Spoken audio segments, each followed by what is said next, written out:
Hey, hello, and welcome to Leaving Hillsong. My name's Tanya, and I'm excited to welcome you to our 100th episode. I kind of forget stuff, and, well, there's like David's Princess and Darren, but if you don't count them when we're over, then it's our 100th episode. So, thank you for helping us bring the message of Leaving Hillsong further and further every day. Now, it's a special episode today because this interview was actually done in January.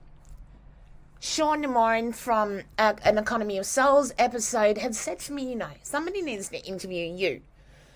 I was like, yeah, he's a former diplomat, and, I just didn't want to inflict interviewing me on him. So Luc Hilton from a 1-star review actually volunteered to, ask the questions. And I didn't know when we were going to be able to use it. And then this week happened.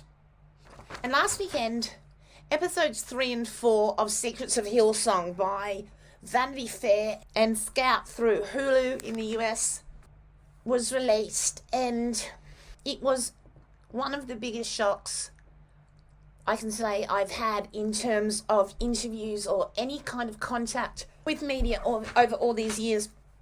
There have been times when there's been like scary makeup and stuff, and but this, essentially, none of us who signed up with the people who approached us from Vanity Fair Scout Productions at any point mentioned that Carl Lentz, the former pastor of New York, was going to be profiled or platformed or outlined, that his family was going to be interviewed, that he was going to be the star of this show. And we found out, most of us at least, when the trailer was released, I don't know, a month or two ago. There's a big old picture of Carl Lentz, and okay, people are saying it's going to be a Carl redemption show, and no, it couldn't be, it can't be. These people are clever, man, these people are good. And episodes 1 and 2 were clever. They were looking at different forms of power, and there wasn't, for me, it wasn't that clear how it was by the end of episode 4, which was, this is the Carl Lentz comeback tour video, and I did not consent to this. So this time I can't care about balance. I started crying as soon as the credits rolled on this documentary, realising I'd been had, I'd been set up. We knew nothing, and there was seemingly nothing we could do about it. I know it's incredibly frustrating because it's not available in Australia or outside of the US, and people say that's about distributors, but if it were important to get that to the country where the subject matter began, and the point of the film is, there was this whole Australian arm, why isn't it available in Australia? Well, can't you just ask your bodgy brother-in-law or something to find a way? I don't know. Far out. I woke up the next day and I started crying again. And then I went online and I came across a post on Insta by Nathan Hughes, who had talked about seeing pretty much the same things I had seen and feeling the same ways. And I had one of those moments where my breathing kind of slowed and I stopped crying, and like I just, felt like I knew that I'd been gaslit instead of just feeling like, so disorientated, and my sort of started aligning psychologically. This is what happened. It's not just me. And a lot of people say that about the pod. They're like, I feel less alone. And yeah, this was really cool because I've always kind of been alone. And this was like, yeah, I got to feel what that was like. So awesome. I'm not going to go on forever, but I don't want to let this rest. There's so much wrong with it. And we've never had a problem like this before. We worked different people, like with Dan Johnson and his producer from Discovery, and there's just not one issue that came out of that, not one raised eyebrow or like, you know, there's so many factual inaccuracies that aren't accidents, you know. But I'll talk about more of that later. One of the things that annoyed me as well was after working with these guys, right, spending all this time with these people, I'm a former congregant, and I had written to the director a few weeks ago and said, can you put the podcast in my byline? She said she'd go and see what she could do, but no one said, no, there's going to be this episode 4 where there's this huge excitement about finally bringing out the boys and lining them all up in a row. There won't be any mention of your book or your podcast or anything like that. Thanks for all that info for the last 2 years, but yeah, former congregant you, and like, So I thought, you know what, perhaps I should introduce myself. Let's get to the bottom of some of this. There's something went on in that documentary. I don't know what it is, but I was watching the trailer today. I showed someone the trailer, and, you know, it's so manipulative. All these quotes have been taken about Carl from people who did not know that he was going to be the star of the show. It's a work of fiction, and it needs to be told that way. So I'm going to start with an interview that Luc did with me. I'll start with who I am in this thing, and we'll take it from there. The original piece in Vanity Fair was called Carl Lentz and the Trouble at Hillsong. So welcome to part 1 of Carl Lentz and the Trouble at Vanity Fair. This was early. When was this? 23rd of January. The whistleblower documents had not been released. Hello. Hello. Hi. Hi. Mrs. Tanya Levin. I'm on the wrong side of the computer. What's happening? Why are you on the wrong side of the computer? Talk to me. What's going on? Okay, go. Start asking questions. How does this work? Okay. So, thank you, Luc. Ms. Tanya Levin, I presume. Now tell me, Tanya. Yeah, it's me. A question on everybody's lips. Is it Levin or Levine? It's Levine, like Avril. I don't understand. There was a writer called Ira Levine, and I always just thought everybody would know Rosemary's Baby, but I guess everybody's not a boomer, so. Okay, boomer. Well, that's good. I'm glad we cleared that up, because that's probably the most important question that everyone wants to know. So the rest of the conversation we're going to have today is just peripheral things. Like, for example, my first question: how did you end up at Hillsong? Tell me about your backstory. Oh, I just thought I'd go in and write a book and make trouble. That's what they said. I mean, that's the rhetoric, isn't it? That's the story that's being peddled from the other side, I suppose. I woke up one day and was just like, I cancelled that dentist appointment. Think I'll be the Antichrist. Yeah. Where to start? Okay, no, look, I was born into a Christian family. My mother is Jewish. I was born in South Africa to a big Jewish family. And then she met my father, who was in South Africa, and they got married. And then when, things got bad in that place and we came to live in Australia. Now, my parents were Presbyterian, Episcopalian, Protestant, whatever you want to call it, wherever you live. And around the time I was 8 years old, they started getting more interested in the Pentecostal movement. And I was baptized in water. I was taught to speak in tongues, all that kind of thing when I was 8. And fast forward to, where are we, 1985, we moved into an area called Cherrybrook in Sydney's suburbs, and the local Pentecostal church that we go to, the local church, it was called the Hills Christian Life Centre. And that's where I was 14. And The pastors were called, well, actually, the pastor was called Brian. Bobby wasn't a leader at that point. So Bobby wasn't a pastor. I don't know that Bobby ever officially became a pastor. Did she? Was she? Anyway, that's she would have along question the for way. a. Yeah.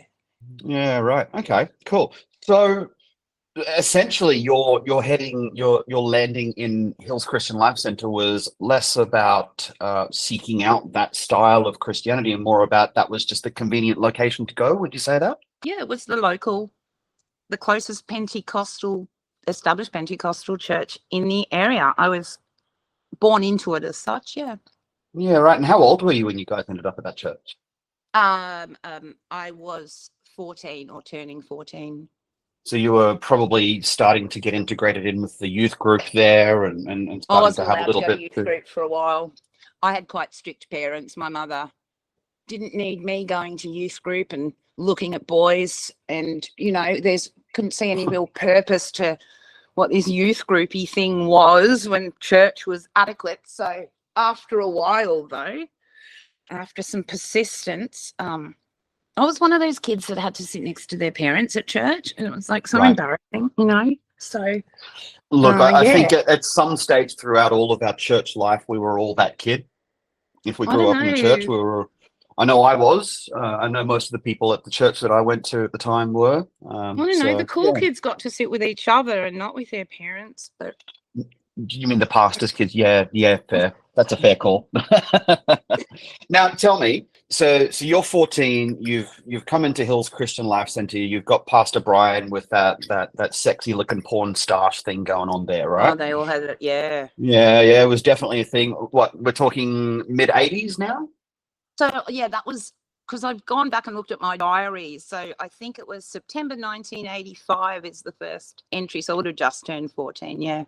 Beautiful. And that's when we had a good friend of the show, Mr. Jeff Bullock, was in charge of the music there, wasn't he? All the OG people were there. You had Mercedes and Pat Mercedes. You had Jeff Bullock in charge of music. It's got, it was like the first season of a show. It was incredible. Yeah, right. Beautiful. So like all of that season premiere, kind of like getting to know all of the main players, what was going to turn into a lifetime of trauma and drama and literally days of our lives, but with an imaginary friend in the sky, right? Well, remember like Kim and Courtney used to take Miami before they kept up with the Kardashians. It's like way back then, before surgery, shall we say. Oh my goodness, I love it. So you're growing up in this Hills Christian Life Center. At some point, obviously, Hills Christian Life Center, as we now know, became connected to Sydney Christian Life Center, which was the church that Frank started. From memory, and correct me if I'm wrong, Frank actually sent Brian out to the Hills district of Western Sydney to start Hills Christian Life Center. Is that right? And this has always been my understanding.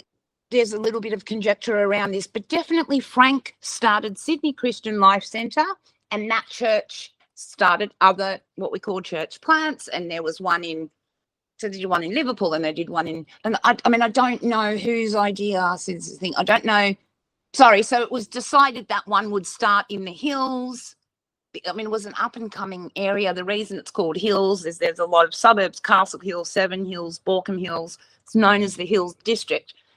I don't even think Brian was the original person slated to do the job, but out he went. They were very different days. It's suburbia, but it was real out west of Sydney. There wasn't a lot of infrastructure. There weren't the highways. It was a long trip out from the city. So it would have been a bit of a pioneering trek in the day for them all. Sorry, I rambled there. Yeah, right.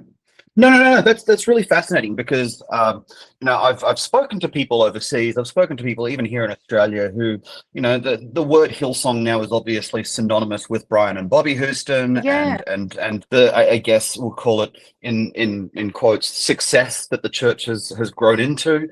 But very few people actually understand, especially from an international perspective, why it's called Hillsong. And even so now, that's interesting as well, because I've seen different videos where different people claim ownership. Yeah, look, what we do know for sure, like I said, Frank planted the original one. Had come out from New Zealand because he wanted to start this church, and sorry, I'm too young. I wasn't there at the time, but from what the people tell me and we've talked about on the podcast, nothing happened without Frank's authority and Frank's command. So, it's debatable exactly where you want to start, who started what, founded what, but, the root of this tree is Frank Houston, and, other churches came out of that. And what happened out in the Hills district was Jeff, like you said, Jeff was in charge of the music. He was producing these incredible bangers, right, one after the other. Mate, if Jeff was involved with the pop culture music, the pop culture and the pop music scene, Jeff would have been the #1 chart-busting songwriter in the world. Such a talented Absolutely. guy. And they were having, it's funny because my memory is hazy because I didn't care about the music. I'm like, okay, cool, let's learn all about the Bible. And then they'd have this music thing and I'd be like, yeah, whatever, why don't you, you're going to go and dance your ribbons across stage and do what? I don't know where's the Bible? Anyway, so I missed that whole boat.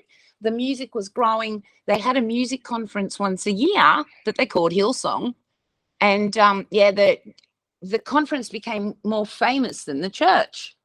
So the decision was made, and I won't, not going to debate with you who made that decision at the moment. I believe it was Jeff's idea to just, why don't we just call the church Hillsong? Because that's what everybody knows this place because of this conference called Hillsong. So you may as well just call the whole place Hillsong, and then people will know what it is. Look, it's a strong marketing strategy, especially for a business that's so reliant on that notoriety. And Hillsong obviously then went on to become a bit of a music juggernaut, to the point where every time Hillsong released an album, that album would chart at #1 on the Australian music charts for weeks and weeks at a time. And it's just fascinating how it started as a little church with, what did you say, like 300-400 people at the most at the time when you got there, wasn't it? When we turned up, there was about 300 people. I think they'd started with, 40 or something. Okay. So what was your first impressions? What were your impressions of the leadership team? Like, what was your impression of Brian? We hear people talk about how he's such a fantastic communicator and orator. He writes incredible books, the prosperity gospel, all that kind of stuff. Apparently people are deeply fascinated with him. Now, I don't know about you, but for me, I actually found Brian to be quite boring. He was my least favorite preacher when I was at Hillsong. What was your impression? I mean, I never considered myself be allowed to have an impression. My parents take me to church. It's not for me to have an opinion. But look, I got to tell you, Pat Mesiti was an entertainer in the day. He could make you laugh and make you cry. And then there'd be Brian on Sunday nights a lot of the time, and Sunday nights were cool, right? So it's like Sunday mornings were very formal, but like once I started being allowed to go to Sunday nights as well, because my parents weren't going to turn up at night time. There's no time to go to church at night. They were much more relaxed nights and stuff. But it was the same thing every week. It was get saved. I'm saved, Brian. Now what? Yeah. And my dad would say to me, he's an evangelist. It's a different thing. There's preachers and then there's teachers, and he's a preacher. But that didn't kind of hold my attention. So you found that too. Because, this is such an interesting thing. I speak to people in and out of the church, and some of the most ardent kind of critics will still say, but that Brian, he could preach. He's a great talker, isn't he? And I go, yeah. Oh. Not personally. Well, not personally. It didn't grab me, but it's obviously grabbed millions of people around the world. Well, so here's the thing. I would actually debate that. I actually don't know that Brian's preaching or teaching or motivational speaking is what I'd rather call it. He's basically the Anthony Robbins of Pentecostalism, as far as I'm concerned. But I actually don't think that Brian's preaching or teaching is what built Hillsong. I actually think it was a combination of Jeff Bullock and Darlene Check. Darlene obviously being involved with writing and the release of Shout to the Lord. And I think Brian was like a dog on a collar being led by the owner there. I genuinely do believe that without Shout to the Lord, there is no Brian Houston. And funny you should bring that up, because from what I've been told, and look, this story is all about what people tell the story, because there's no kind of official history, so it's all just people telling their stories. But it was Darlene who was having the success in the United States, and she was the one, along with her business manager husband, that introduced Brian to the big names in America. You know, certainly the music is what, you know, infiltrated definitely the United States first and overseas, but still he was able to bring them into the stadiums and get them to come to conferences. So Concerts, it must be you. It must be your fault that you can't see the appeal, because millions of people can't be wrong, Luke. Look, I got to say that the few times that I attended Hillsong conference, I probably would have attended about 4 or 5 times. You know, it's a very full itinerary. There's a lot of things going on at a lot, like all throughout the weekend, or as it turned into the full week. Usually when Brian was on stage, that was when I was going to have lunch or dinner. Okay. But look, I mean, so I guess what I want to know is, how did Tanya Levin go from a 14-year-old teenager being brought in by a Protestant family into a Pentecostal world to Tanya Levin no longer being welcome at Hillsong Church? Oh, wow. For those playing at home, Tanya has, at this stage, been told that she is not permitted to attend any Hillsong Church conference or event, or even be on the property at any point in time.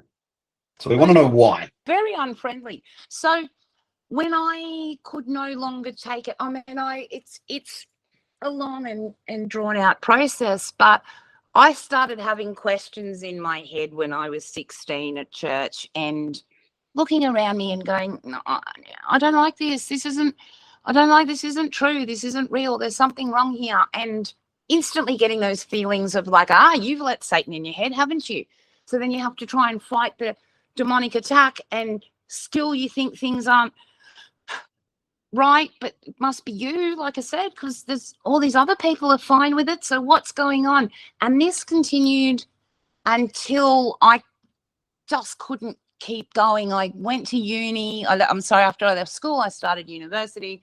I got a boyfriend, which is all. What did you study? What did you study at university? Oh, I started out doing a Bachelor of Arts, a BA, and I didn't really attend much there either, or Hillsong. Like, I hadn't been allowed much past the old mailbox before then, but there I was in the city with my little new textbooks and my fresh papers, and and sipping lattes in Newtown. Well, basically, Sydney Uni. I was in Newtown. Yeah, and it was one of those things like we talked about now called the quiet quitters, where I just sort of went less and less. And there was no big revelationary moment, like, you like to ask all the guests on your show, why did you leave? And a lot of them, there's a big revelationary moment where it's like, oh my God, like, this is just absolutely not it. I need to get out of here. And they just shoot through. You didn't have that, did you?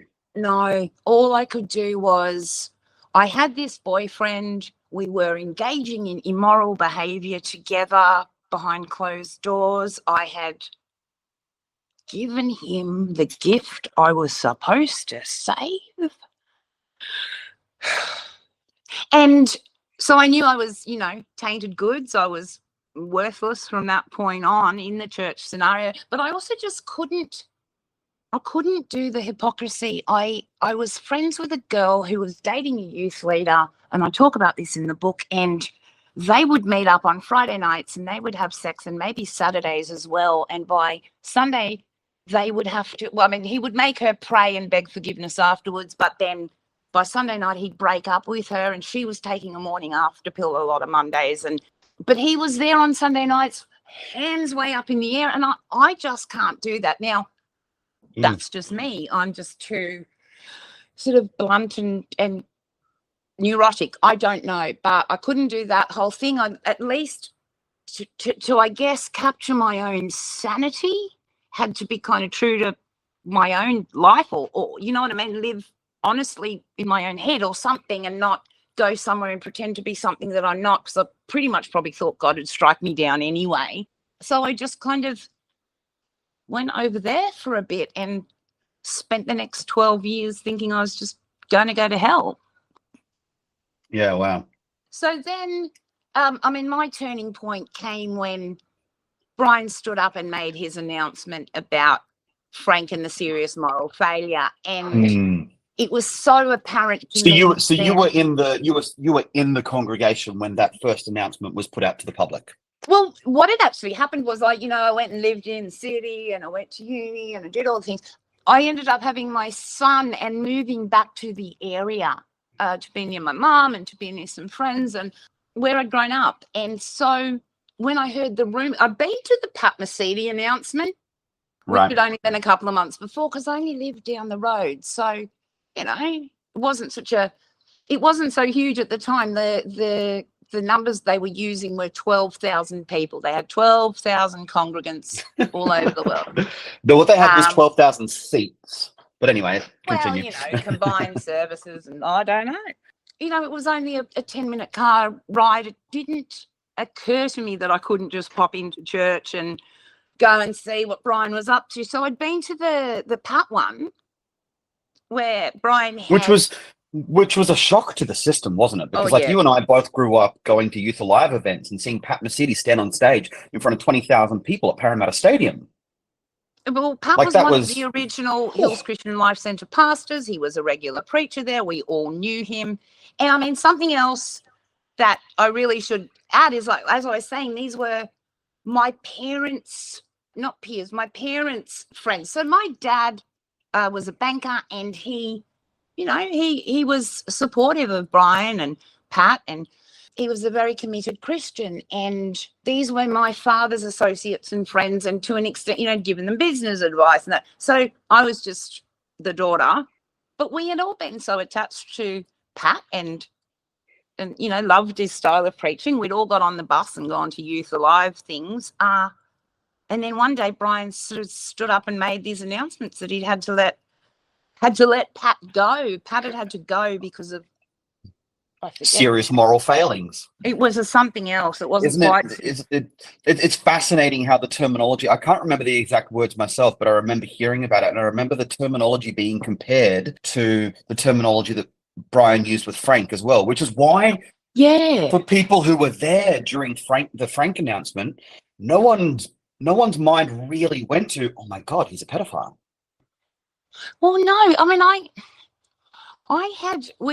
this has actually been, it's funny, it's come up again, even amongst some of us that go back 30 years ago that don't even know each other that well. We've been comparing notes, kind of going, did I? It was, right? Yeah.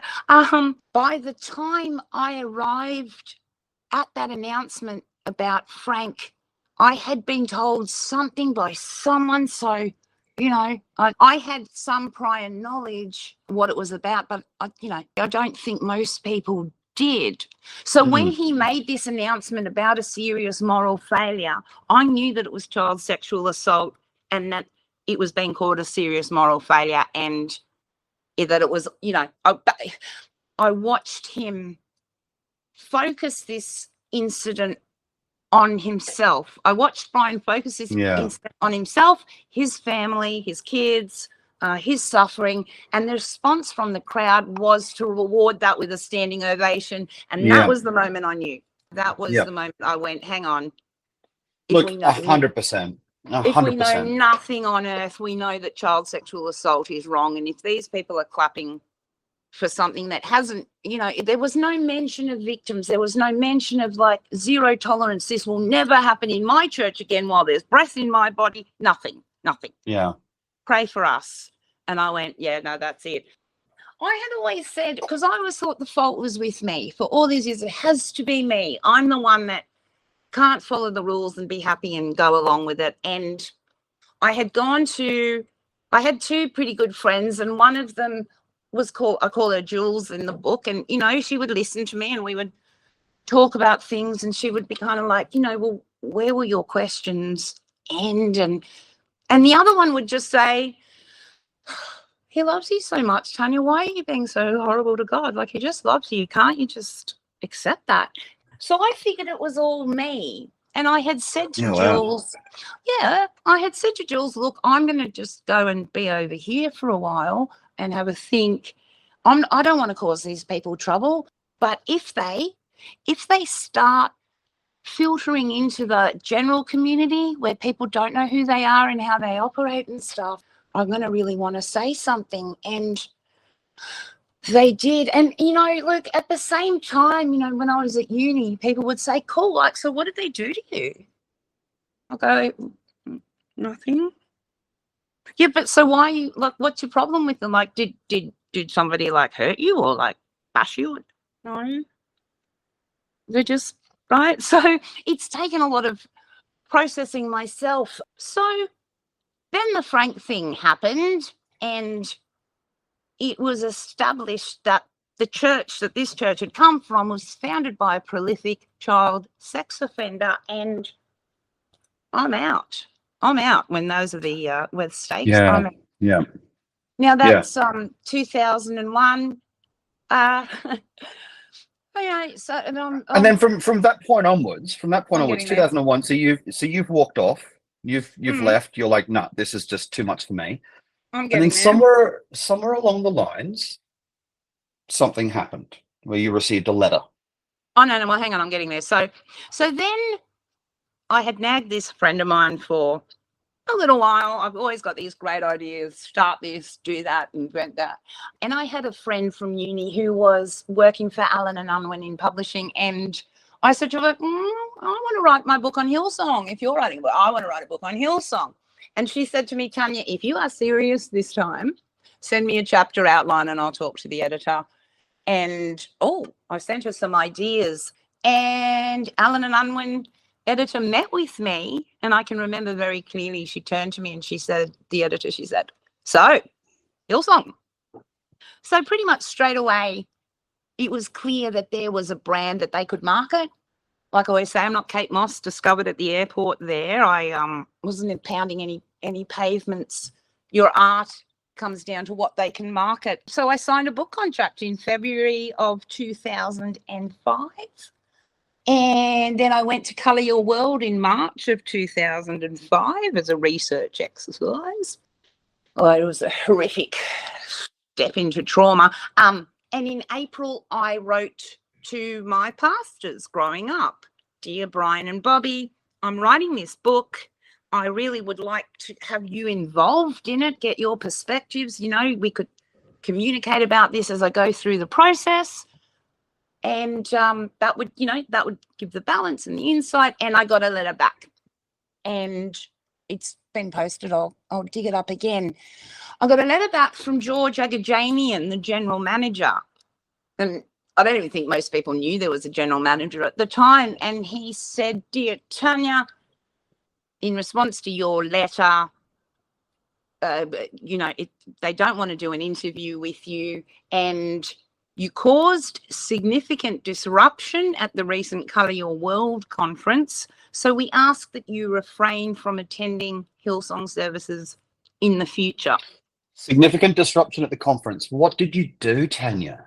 Well, we've heard so many stories, because remember, like I'm ex-Hillsong College myself, and we were told that you are essentially the Antichrist. What did you do? Right. So I went to Colour Your World, and like my jaw dropped, because once you kind of, I had gone into researching this thing, trying to be as open-minded as possible. Obviously, I'm the one with the problem. These people are thriving. Let's go have a look. It was just sex as dribble. But at one point, they were selling these Compassion children. And I say selling because Compassion is this charity of child sponsorship of African children that are starving. And, Bobby was kind of going like, oh, look at Oscar. Oscar's so cute. Who wants to adopt? Oh, good for you. Linda's adopted Oscar. Yay.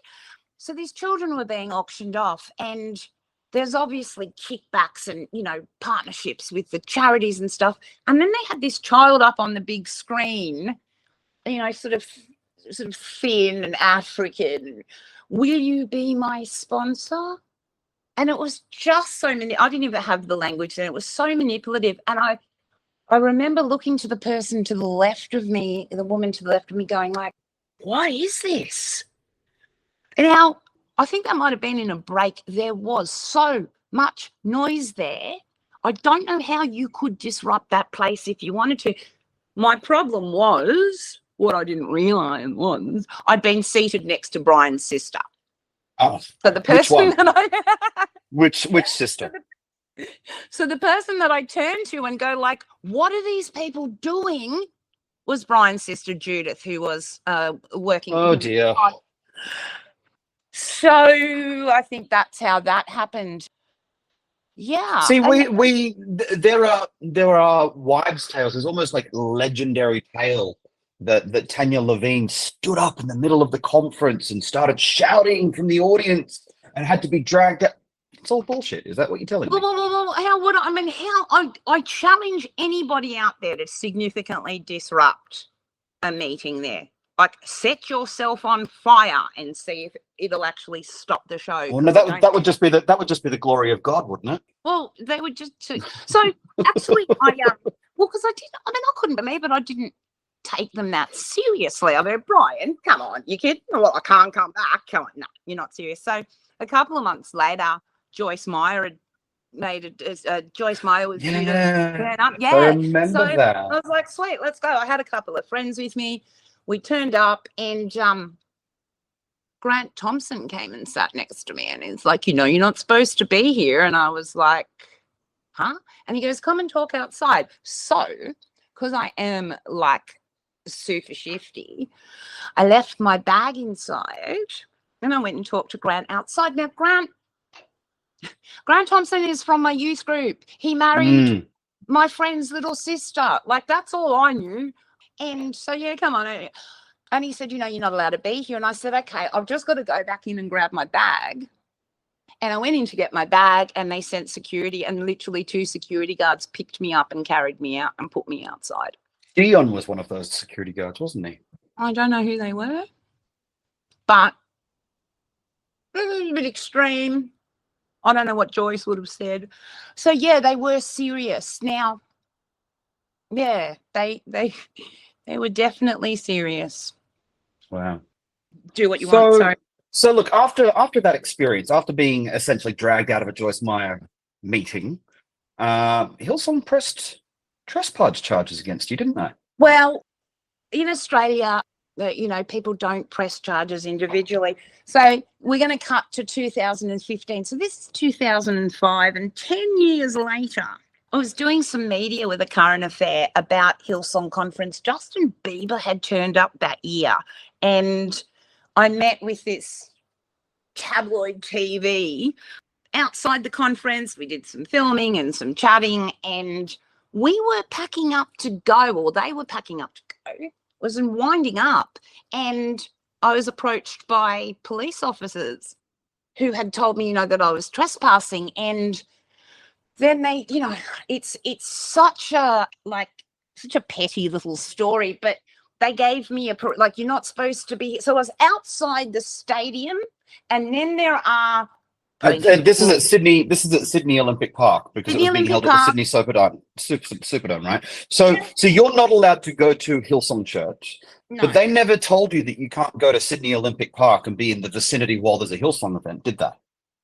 No, and they pretty much can't. But then, we ended up, after I was arrested for entering enclosed grounds, 2 counts, they spent 3 days in court arguing over what the perimeter was around the stadium, the arena. So there were Gloria Jean's coffee stands outside the front of the stadium they were holding the thing in. So if I went near that was considered Hillsong territory. There were, long conversations. I've got the transcripts in court about the bike racks. Did the bike racks constitute the edge of the perimeter?